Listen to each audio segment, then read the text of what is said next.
Olá pessoal, boa noite a todos.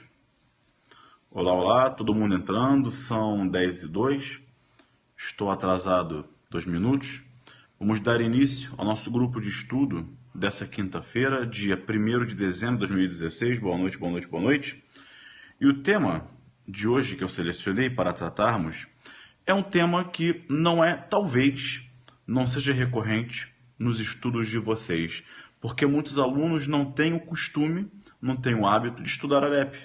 Ou porque talvez ache que não caia nos concursos, mas cai, tá? Então, dentro daquele nosso sistema de trabalho, eu vou abordar temas relevantes da remissão da pena, que é um tema previsto na Alep, tá bem? Já vou aproveitar, recebi aqui algumas perguntas do pessoal que faz o meu curso online, do curso Fórum, de parte geral. Eu vou responder a essas perguntas durante a minha explanação e depois eu abro para as perguntas de vocês, tudo bem? Então vamos nos concentrar, começar o estudo, vamos manter sempre aquele ambiente de sala de aula, de sala de estudo, aquele ambiente bem tranquilo, ok? Bem proveitoso, com silêncio, respeitando quem está querendo ouvir e anotar. Muito bem, então eu já vou fazer uma abordagem geral sobre a Alep, sobre a remissão da pena. E se numa prova oral perguntasse para vocês o que é a remissão da pena? Quem melhor conceituou em termos de vocabulário jurídico foi o De Plácio de Silva. De Plácio de Silva diz que a remissão é a exoneração de um encargo. Então, vou repetir, remissão com C e cedilha significa a exoneração de um encargo. Vamos entender o porquê do Instituto? Concordam comigo? Que a pena é um encargo a ser cumprido pelo condenado? Sim. Ordinariamente, comumente, como é que ele pode se desonerar? Como é que ele pode se livrar, vamos dizer assim, desse encargo? Ora, ordinariamente, cumprindo a pena, né? O condenado, ele só vai se desfazer da pena gradativamente com o seu cumprimento.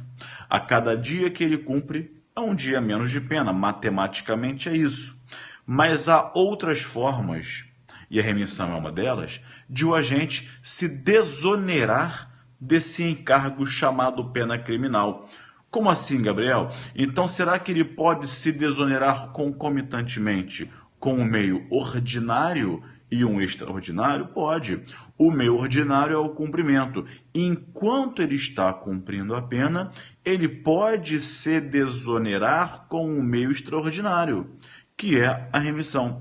Então, a remissão foi trazida para a lei brasileira, em 84, artigos 126 ao 130 da Alep.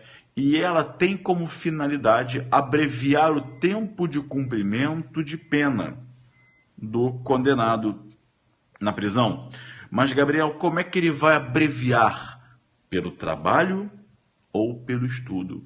Há duas formas, hoje com a Alep já há alguns anos alterada, há duas formas de o condenado abreviar o seu tempo de pena e retornar o mais rápido possível ao convívio social. É o trabalho e o estudo. Agora, pensa comigo, em qual espécie de pena cabe a remissão? Se o que se pretende é abreviar o tempo de prisão para que o réu volte o mais rápido possível ao convívio social, para que ele retorne ao convívio social, é óbvio que a remissão da pena ela só é cabível na pena privativa de liberdade. Porque nas demais espécies de pena, quais sejam na pena restritiva de direitos e na pena de multa, o réu ele não está privado de sua liberdade, ele não está retirado da sociedade, ele permanece no convívio social. Basta pensar numa pena restritiva de direitos de prestação de serviço à comunidade. Ok? Então, esse é o conceito genérico que você pode utilizar. Agora, qual é a finalidade do Instituto da Remissão da Pena? Esse instituto ele tem uma dupla finalidade. Fica fácil a gente verificar. O legislador, quando trouxe esse instituto, ele olhou e disse: A remissão da pena tem certamente uma dupla finalidade. Primeira finalidade, evitar o ócio. Você já ficou em casa o dia inteiro fazendo absolutamente nada, né? Poxa, Gabriel, um dia eu estava cansado, aproveitei para dormir o dia inteiro. Legal, ok, aproveitou agora. Experimenta ficar um segundo dia em casa fazendo nada, um terceiro dia em casa fazendo nada. É algo enlouquecedor. Aquele ócio, né? Na prisão é igual. O preso não está preso à toa, ele está cumprindo a pena que ele deve cumprir, que ele recebeu, tá bem? Mas ele fica lá no ócio, não é? Então, ao invés de ele pensa dia e noite em fugir. Então, vamos ocupar o preso com o trabalho. Ele trabalha durante o dia e só pensa em fugir de noite. Brincadeira. Então, vamos ocupar a cabeça dele com o trabalho para evitar esse ócio. Vamos otimizar o tempo dele, tá bem? Na penitenciária. Além disso, há uma segunda finalidade: estimular a produção humana, criar, e isso faz parte da ressocialização, funcione ou não, isso faz parte da ressocialização, incentivar o bom comportamento, criar por parte do condenado a mentalidade de trabalho, aquele valor do trabalho. É por meio do trabalho e também do estudo que ele pode retornar mais rápido ao convívio social. E por isso, por conta disso, a gente começa a pensar, bom, se esse é um instituto que tem relação com a ressocialização, criar consciência, princípios, valores ligados ao trabalho e ao estudo, a remissão da pena, então, Gabriel, vê se eu estou certo, ela tem íntima ligação com a função preventiva especial da pena, que possibilita a maior celeridade e eficácia na ressocialização. É isso mesmo. Então, a remissão da pena, por permitir o mais rápido retorno do condenado ao convívio social, ela tem íntima ligação com a função preventiva especial da pena. É toda semana, toda quinta-feira, tudo bem? Das 20 às 22h30. Muito bem. Agora, uma pergunta boa de prova que muita gente boa não saberia responder. De quem é a competência para reconhecer a remissão da pena pelo trabalho ou pelo estudo? Vamos pensar na resposta? Eu não quero te dar a resposta. Eu quero fazer você pensar para você atingir essa resposta. Bom, se o condenado está cumprindo pena, ele já ingressou na terceira fase do princípio da individualização da pena, que é a fase executória. Essa terceira fase do princípio da individualização da pena, que é a fase, repito, executória, ela é acompanhada por um juízo. Presta atenção, vamos fazer um raciocínio rápido aqui. Quando lá na vara criminal, o que se chama de juízo da condenação, profere a sentença, ele sai de cena. Ele sai de cena.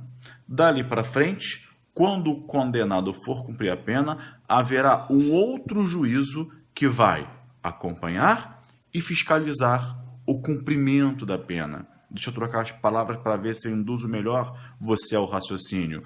Há um outro juízo que vai acompanhar e fiscalizar a execução da pena. Que juízo é esse? Juízo da execução. Isso aí, Tadeu, perfeito. Acompanhou o raciocínio, né?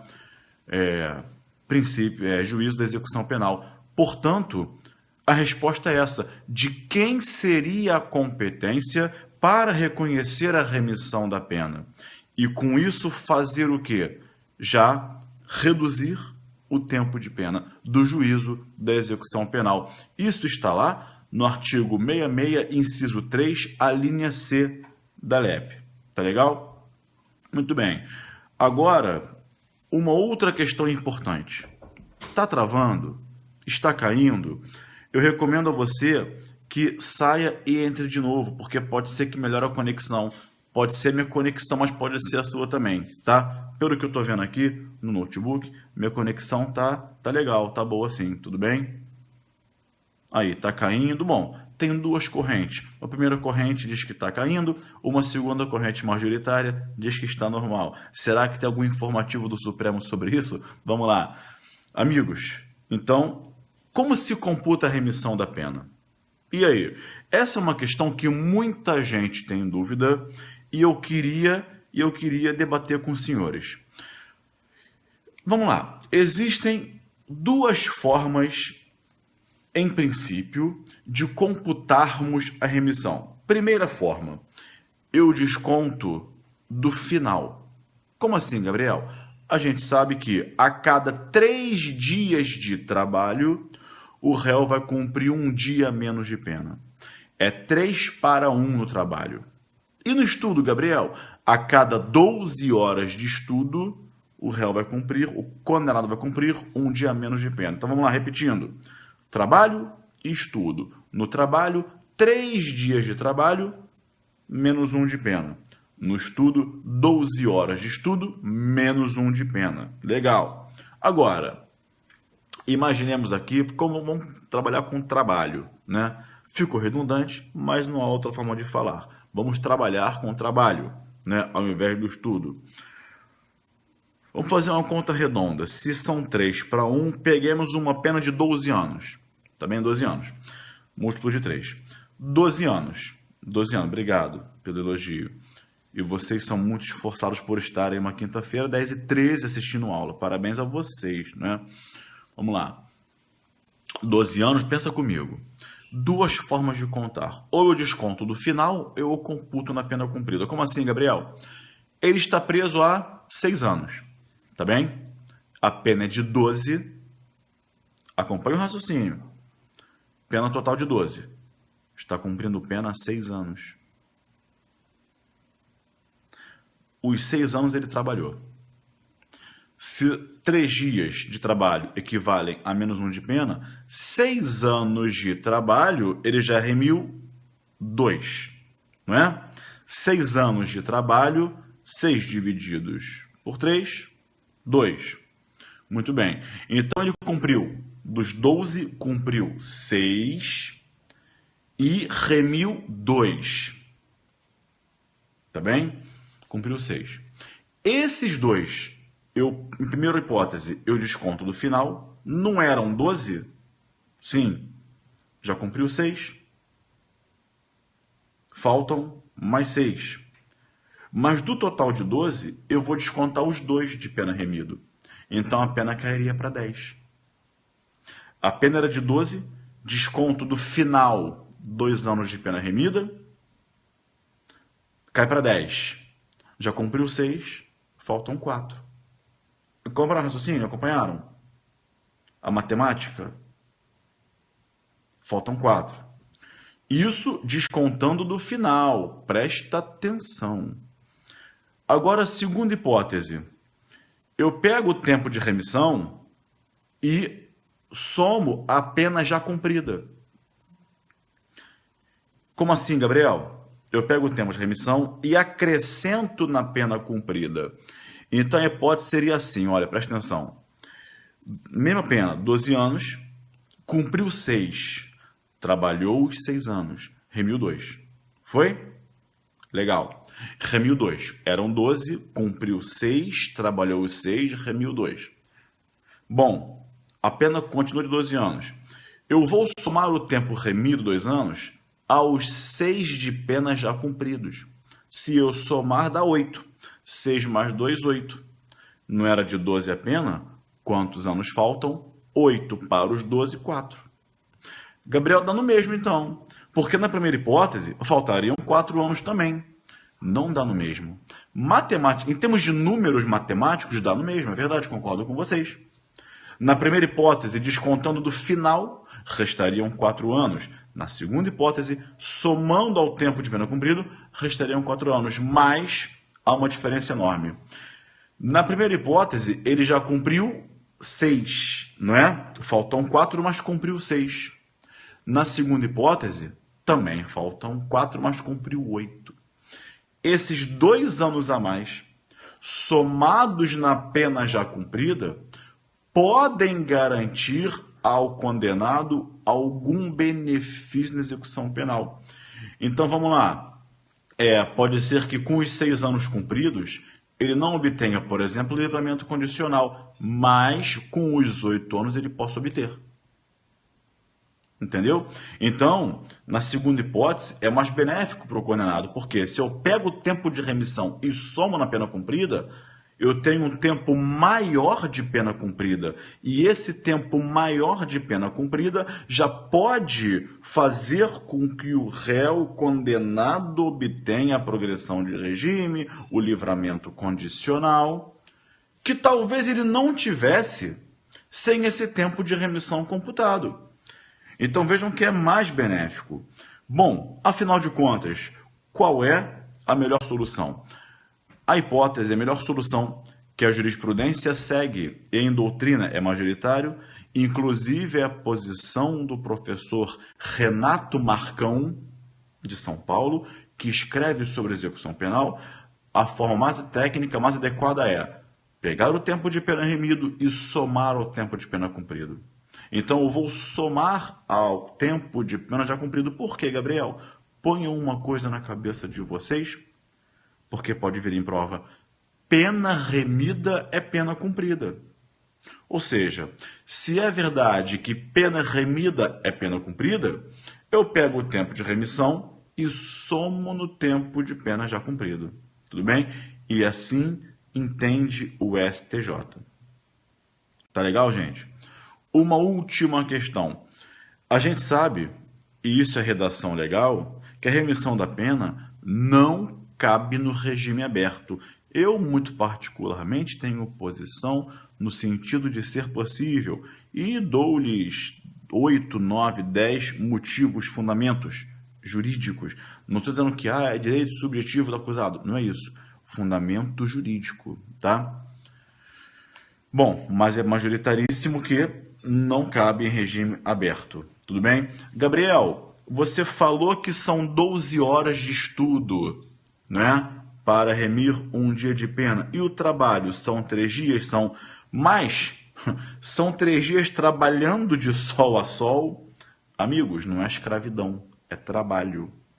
E se é trabalho, a própria LEP, deixa eu confirmar para os senhores o artigo, no artigo 33, se a minha memória não está ruim, a própria LEP no artigo 33, é isso mesmo, 33, dispõe que a jornada diária de trabalho é de 6 a 8 horas. Mínimo de 6, máximo de 8. Tá bem? Essa é a jornada mínima de trabalho. Mínimo de 6, máximo de 8. Muito bem. Então, por dia, ele tem que trabalhar entre 6 e 8 horas. Tá bem? Aí eu pergunto a vocês, um abraço para o meu amigo Carlos Vinha, que acabou de entrar. Aí vejam vocês, uma pergunta interessante. Até agora, Gabriel, você falou em condenado, condenado, condenado, condenado. Ok. Para que se fale em condenado, pressupõe-se que há uma sentença condenatória com trânsito julgado. Aí fica a pergunta, cabe remissão da pena para o preso provisório? Imagina você, preso em flagrante, comunicou ao juízo competente, ao Ministério Público, à Defensoria Pública, e o juízo converteu aquela prisão em flagrante em prisão preventiva, né? Que é o dia a dia, né? Quem atua na prática sabe disso.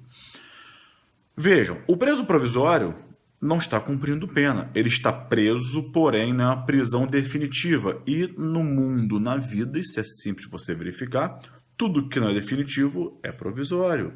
Então, se é uma prisão que não decorre de um trânsito em julgado, não é uma prisão definitiva, é uma prisão provisória, né? Chega a ser lógico. Aí eu pergunto a vocês, o preso provisório tem direito à remissão da pena? Não é? Poxa, Gabriel, a remissão, pensa comigo, a remissão é da pena. O preso provisório não está cumprindo pena. Está preso? Está. Porém, está cumprindo uma prisão provisória, não é pena. Então, é possível falar em remissão da pena para quem não está cumprindo pena? Mas imaginem vocês que a prisão preventiva não tem prazo máximo, né? Como a temporária tem. O réu está preso em flagrante, foi convertida em preventiva, ele está preso preventivamente e o juízo disse que há motivos para a manutenção da preventiva. Será que ele pode já começar a trabalhar para, se eventualmente condenado, já poder obter a remissão da pena? Ou seja, o preso provisório tem direito à remissão da pena? É bem ver, deixa eu voltar à LEP. Se vocês forem à LEP, o artigo 126 fala assim, atenção à redação da lei. O condenado que cumpre a pena em regime fechado semiaberto poderá remir por trabalho ou estudo parte da execução da pena. O condenado. A questão ganha relevo quando a LEP dispõe condenado. Porém, amigos, devo dizer-lhes que o preso provisório ele tem sim direito à remissão. E eu lhes dou alguns fundamentos. Primeiro, o artigo 2º parágrafo único da LEP dispõe que ela se aplica também ao preso provisório. Então, todos os institutos previstos na LEP que forem compatíveis com a prisão provisória podem ser aplicados. Não é? Não fosse isso, segundo motivo, artigo 126, parágrafo 7º da LEP fala assim, olha, o disposto neste artigo aplica-se às hipóteses de prisão cautelar. Isso foi na reforma de 2011.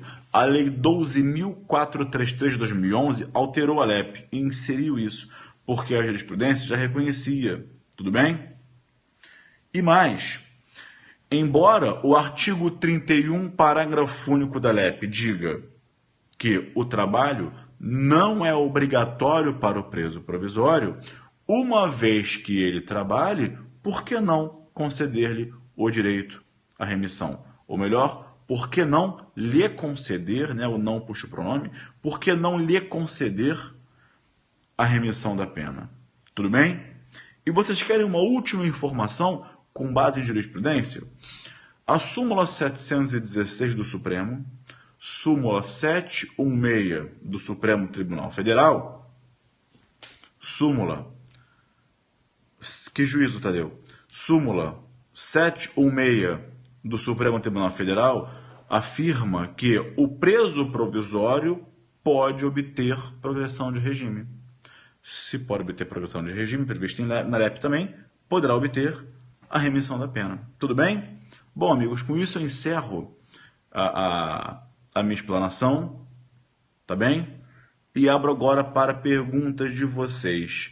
Gabriel, qual juízo vai conceder os benefícios nessa fase da execução? Nada impede que o juiz da execução já se LEP, juiz VEP e se provisório, não entendi. Nada impede que, embora preso provisoriamente, o juízo da execução, tá? A LEP não diz isso, não tem previsão legal, já concede esse benefício, tá bem? E a remissão pela leitura de livros, é possível, inclusive o STJ decidiu recentemente, bem recentemente, que a leitura de resenha de livro já seja a causa de remissão da pena, tá bem? Tadeu, entendeu a resposta, Tadeu? Tá? Eu acho perigoso, Tadeu, a LEP não diz isso, tá? Eu acho perigoso afirmar que é o juízo da condenação, sabe por quê? Porque a remissão, Tadeu, é um instituto de execução penal. E sendo instituto de execução penal, só o juízo de execução penal, com a competência que lhe confere o artigo 66, tá bem? Pode conceder. Nesse caso, o juízo da condenação não teria previsão legal, previsão em lei, não teria competência prevista em lei para conceder a remissão, tá? Mais perguntas? Vamos lá, faltam 4 minutos.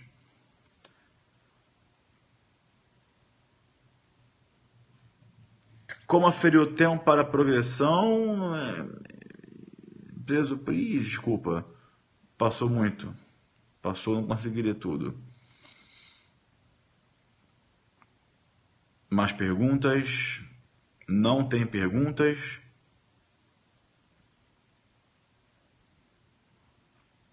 Sem mais? Por nada. Tempo para progressão do preso provisório.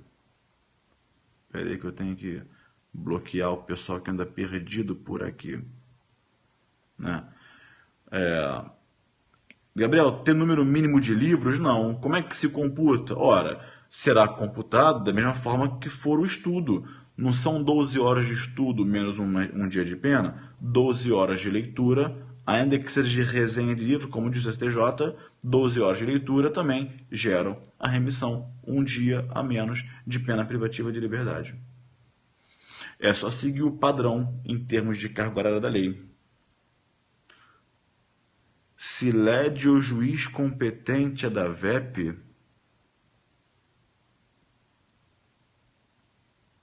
Eu acho que é pergunta do Tadeu. Se for concedida a remissão em prisão provisória, quem seria o juízo competente para conceder a remissão nesse caso? Já falei, respondendo à pergunta do Tadeu, que a meu ver seria o juízo da execução penal. Sabe por quê? Porque o juízo da condenação não tem previsão legal para reconhecer a remissão. Só o juízo da execução. Tá bem? Nada por nada. Quando a conclusão do curso há aumento da remissão, e isso está na lei, você quer ver? Ó? O artigo 126 diz que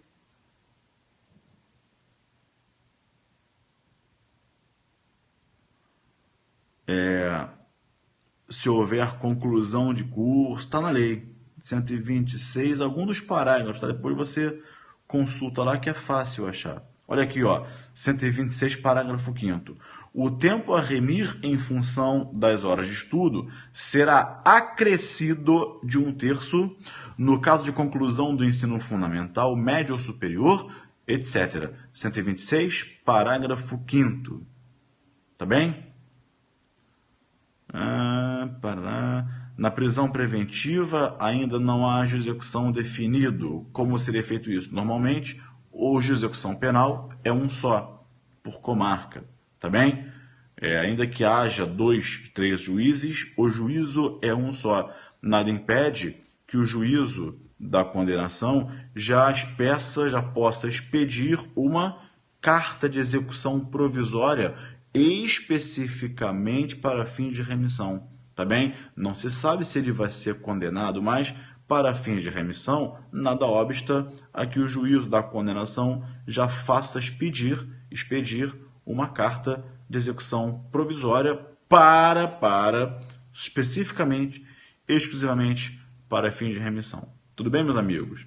Bom, o tema foi muito legal, muito interessante, as perguntas foram muito boas, mas chegamos ao fim, né, do nosso grupo dessa semana. Na semana que vem, veremos um outro tema, ainda em teoria da pena, no nosso grupo. Quinta-feira que vem, 22 horas, eu estarei aqui. Tudo bem? A vocês um abraço, até o próximo encontro e tchau.